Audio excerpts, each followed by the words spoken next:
하나님이 주신 안식을 잘 누리고 행복할 수 있을까요?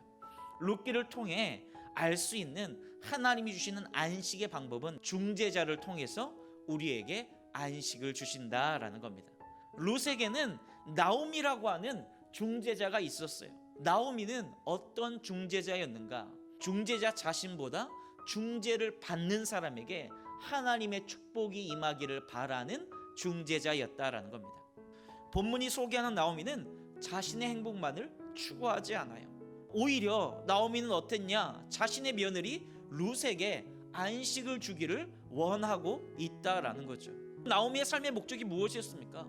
나오미는 어떻게 하면 내 며느리인 룻에게 안식을 구할 곳을 구하여 축복할 수 있을까? 이것이 자신의 목적인 하나님의 중재자로서 나오미가 성경에 등장하고 있다는 겁니다. 그리고 그런 중재자를 만난 룻에게 하나님의 안식이 임하는 축복이 임하고 있다는 거예요. 사랑하는 여러분, 하나님은 지금도 이런 중재자들을 통해서 우리에게 안식을 주기 원하신다라는 거죠. 여러분, 결국 나오미의 이런 중재를 통해서 룻에게 하나님이 주시는 안식이 임하게 됩니다. 그런데 여러분, 이 안식이 이루어지기 위해서는 한 가지 선결될 조건이 있어요. 전쟁이 끝나야 됩니다.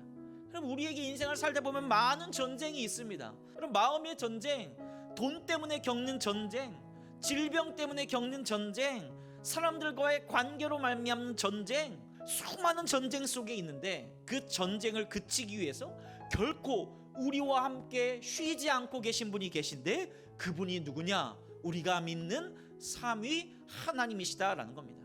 결국 우리를 위해서 쉬지 않으시는 하나님이 있다는 걸 아는 자만이, 그 하나님과 연합하는 자만이 진짜 쉼, 진짜 안식을 누릴 수 있다라는 거죠. 사랑하는 여러분, 기억하십시오. 나를 위해 시간 보내고 행복을 추구할 때 여러분, 내 안식이 임하는 게 아니라는 거예요. 오히려 나 아닌 너를 위해, 당신을 위해, 우리를 위해 안식할 곳을 구하는 중재자가 될 때 여러분, 우리가 진정한 안식을 누릴 수 있다는 겁니다. 우리는 우리에게 안식을 주기 위하여 쉬지 않고 싸우시는 하나님을 여러분, 교회에서 경험할 수 있죠.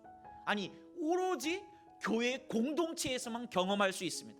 누군가에게 쉼을 주기 위해 가지고 안식을 주기 위해서 쉬지 않고 싸워냄을 통해서 하나님의 안식을 경험하게 돕는 중재자들의 공동체, 그렇게 아름다운 공동체가 여러분 교회라는 겁니다. 여러분, 우리가 참으로 행복하지 않은 시대를 살아가고 있습니다.